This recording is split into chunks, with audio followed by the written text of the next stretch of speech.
Finally, it's time to talk about Caleb Williams. Caleb has some seriously insane expectations for this upcoming season, and he kind of should. He was the first overall pick for a reason and was expected to be for a while. And now we're finally getting to see him go through the process of making that big jump from college to the NFL. We've seen him play in 2 preseason games so far, and I really gotta say, I'm impressed. So the Bears did play in the Hall of Fame game, but Caleb didn't. He ended up sitting through it and then made his debut against the Bills in week 1 of the preseason. He ended up playing in just 2 drives, both of which ended in field goals. His first ever NFL in-game completion went to DJ Moore for 12 yards, and then he had 1 big play. Now, contrary to what his stat line says, this wasn't a long pass. The big play was actually just a little dump off to DeAndre Swift, who ended up taking it 42 yards downfield. Caleb ended up going 4 of 7 for 95 yards and had a 13-yard scramble that he smartly slid down on. It really wasn't anything too crazy, but at the very least, he showed some flashes and gave fans a reason to be excited. We got to see a lot more of Williams the next week though in his second preseason game against the Bengals. This time he actually played 5 drives. Some of his clips have already made plenty of buzz around the internet, but his first 3 drives, believe it or not, were actually all 3 and outs. But then after that, they did get going a little bit. They got a field goal on the next drive after a 43-yard defensive pass interference, and then on Caleb's 5th drive of the game, he started to make some big plays. The main one was to his rookie connection, Rome Odunze. Caleb just did a great job to extend the play and flipped a pass up and down the field to hit Odunze in just the perfect spot. It really is just overall a great play. It was really fun to watch. Now, I know a lot of people have already had plenty of comments saying that Caleb Williams is already better than a lot of other guys, but I will say this, Bryce Young also did some of those same little things last year too, so let's just relax a little bit. I do think Williams is better, but the preseason isn't really a great showing for what they're truly capable of. Caleb did end the drive though with his first in-game NFL touchdown. He scrambled for a 7-yard touchdown, which was just another good play from him. Caleb finished the day 6 of 13 for 75 yards. I think that Caleb Williams is just a dog. I mean, this is a guy that has some insane tools. He's good throwing on the run and can even make some insane off-platform throws. He's a hell of an improviser, and he can use his legs when he needs to.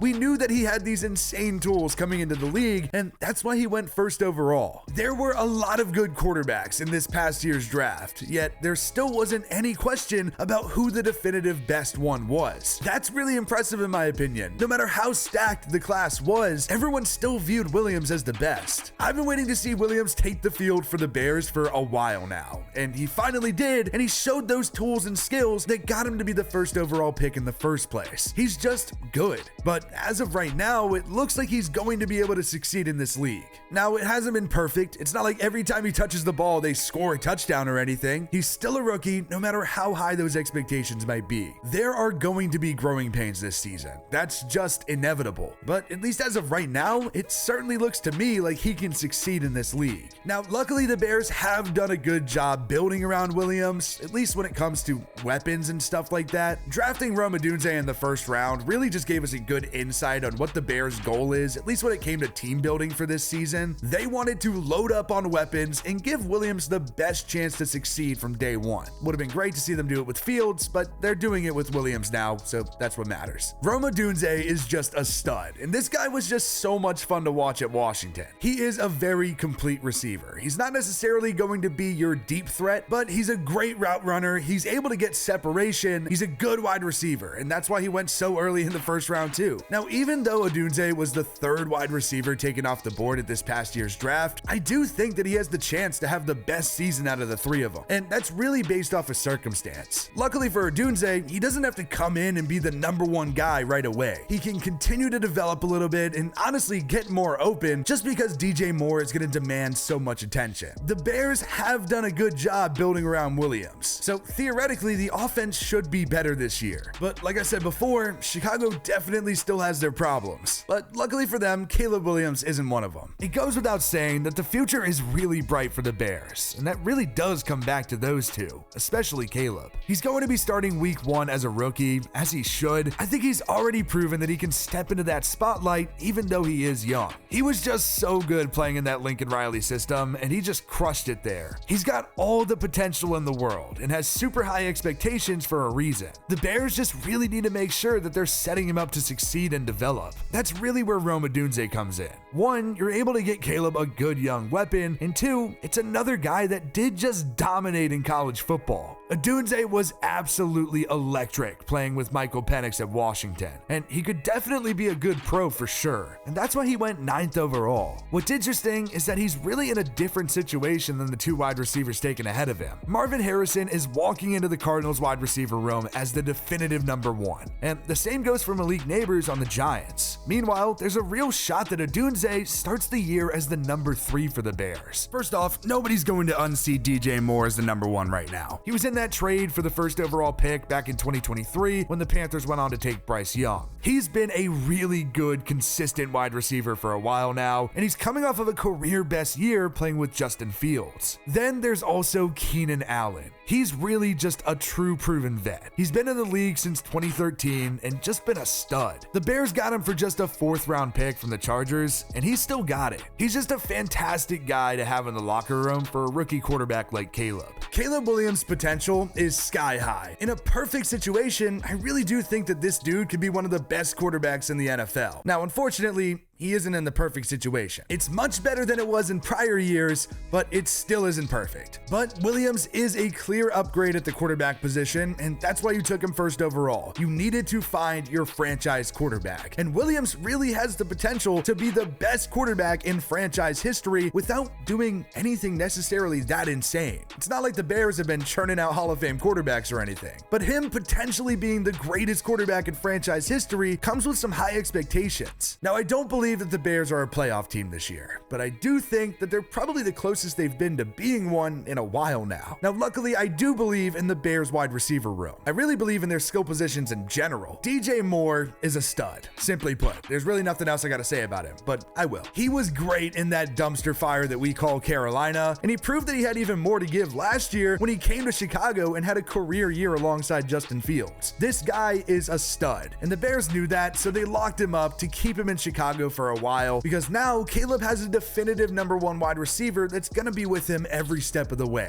And adding Keenan Allen in on top of all that was just great. Allen is a great guy to have in that locker room, not only for Caleb Williams having a vet wide receiver to throw the ball to, but also for Rome Odunze. I mean, this is a veteran guy, and Keenan Allen is quite literally the definition of experience. This guy has been in the NFL since 2013, and he's gotten plenty of reps, plenty of experience that he can hand down to Rome. The wide receiver room, in my opinion, really is probably the brightest spot on this roster. That alone makes me higher on the Bears for this upcoming season. But there's a lot more factors than just having good wide receivers when it comes to building a successful football team. But it has been cool to see them build it from scratch and kind of see it all kind of come together. It's really been super fun to watch the Bears on Hard Knocks for training camp. There isn't a single better team to have on it than the one with the 1st overall pick quarterback and a top 10 picked wide receiver. To be able to watch those 2 guys adjust to the NFL together and build that connection is just awesome. It really is a big season for the Bears and Matt Eberflus. If the Bears are still bad, he could definitely get the can. It's tough because he isn't an offensive guy either. He was brought in after a lot of success as the Colts defensive coordinator, and credit where it's due, the Bears were a heck of a lot better last season. They went 3-14 in 2022.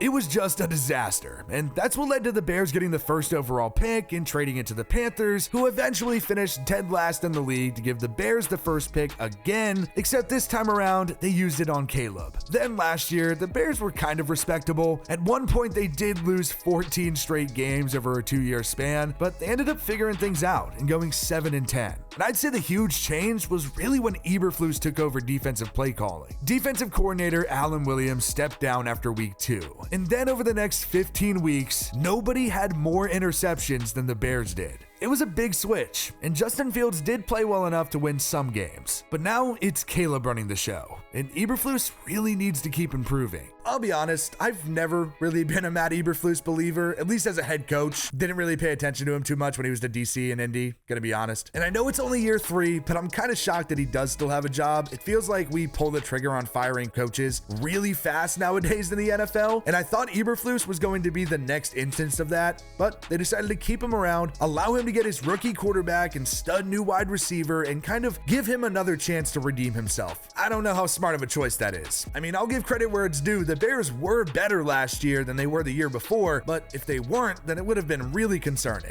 Like, they had to get better. I think people really want to just see the offense be competent again, especially after they just invested so much into it. Now, luckily, they have made an adjustment. They did just bring in Shane Waldron, so it should be pretty interesting to see how the offense looks with him running the show. But I'd even go as far to say that Eberflus's job is literally in the hands of Shane Waldron. If the offense looks like crap and just can't move the ball, they're not scoring, they look like garbage, then Eberflus is likely going to get the boot. It's just what's going to happen. Now, I don't think that's going to be the case. I do think the offense, theoretically, I hope so at least, because they have so much talent, they should be decent. But then again, the Chargers are like the perfect example of having everything on paper and then coming out on Sunday and looking like garbage. So anything can happen. It's the NFL, baby. This is what we live for. So he really needs to step it up if he wants a chance at continuing to coach this team. It feels like the leash has just gotten shorter and shorter, and I really don't know how much slack is left for him there. He needs the team to show some signs of improving. Simple as that. And if they don't,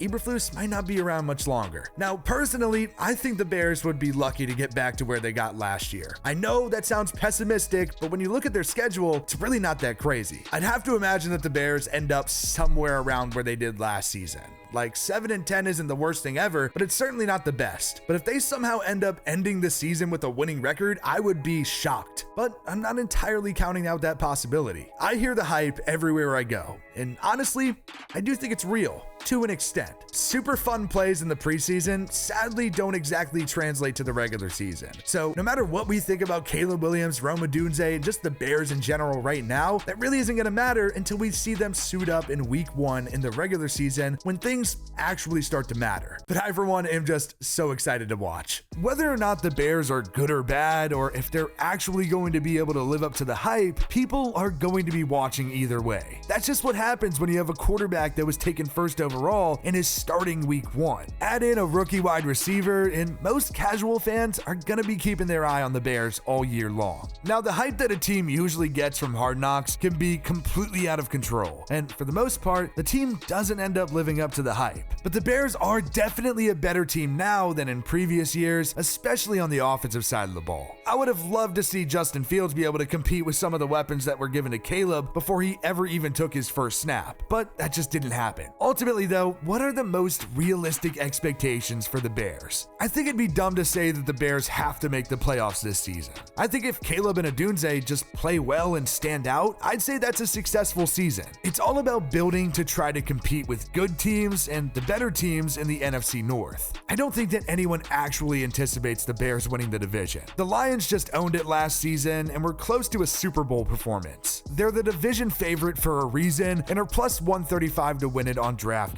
Then right behind them is the Packers at plus 230, which I will say feels fair. Jordan Love looked really good last year and even won a playoff game. That Packers team as a whole is just really young, and theoretically the more time they get, the better they should get. But Vegas doesn't seem to think the Bears are too fine behind all that at plus 275 on DraftKings, right there on the Packers' tail. I don't know how I feel about it personally. It's certainly an interesting line, but then you have the Vikings, who are way out of it at plus 950. And no JJ McCarthy now makes them even less fun. But by all accounts, the Bears are right there in the mix, at least according to Vegas. That's how fast things can change in the NFL. You can go from worst to third in your division overnight. The time for Caleb Williams is now. It's been a long wait to see him suit up in the league, but now we can watch him and his raw talent ball out alongside Rome Odunze. And who knows, maybe the Bears will actually be good.